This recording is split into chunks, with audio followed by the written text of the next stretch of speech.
আসসালামু আলাইকুম ওরহমাতুল্লাহ। সাংবাদিক ইলিয়াস ভাই বর্তমানে একটা প্রেক্ষাপটে জামাত ইসলামকে যেভাবে গালিগালাজ করেন, আসলে এটা মোটেও কাম্য না।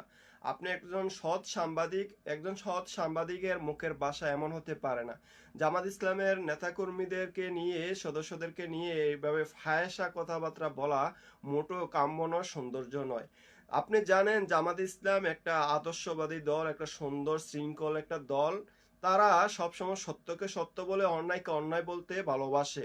তারা কখনো অন্যায়কে প্রশ্রয় দেয় না। দুই একটা ভুল হবে, দুই একটা বিচ্ছিন্ন হয়ে যাবে হাজার হাজার নেতাকর্মীর থেকে, একটা দুইটা মানুষ পদভুষ্ট হয়ে যাবে, এটাই স্বাভাবিক। কিন্তু আপনি সমালোচনা করবেন, ভুল ধরিয়ে দিবেন, কিন্তু গালিগালাজ করেন, এটাও সৎ একজন সাংবাদিক থেকে আশা করা যায় না। জামাতে ইসলামকে আপনি হুমকি দামকি ভিডিও করে প্রচার করেন, কিন্তু টুকরা টুকরা করে ফেলবেন এরকম যে আপনি বলেন, আজও সম্ভব না। হাসিনা পারে নাই, আপনিও পারবেন না, কারণ জামাত ইসলাম আল্লাহ রহমতে চলে। হাসিনা বোলডোজার দিয়েও জামাত ইসলামকে ধ্বংস করতে পারে না। জামাত ইসলামের বিরুদ্ধে কত মিথ্যা অপবাদ দিয়েছে, নেতাদের কর্মীদেরকে যুদ্ধ অপরাধী বানিয়েছে, দর্শন করছে, আমার জামাত ইসলামের নেতারা নাকি দর্শন করছে, গুম করছে, হত্যা করছে, এটা সেটা করছে।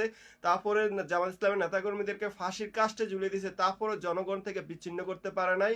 ইনশাল্লাহ আল্লাহ আজিজ জামাত ইসলামকে আপনার ধ্বংস করতে পারবে।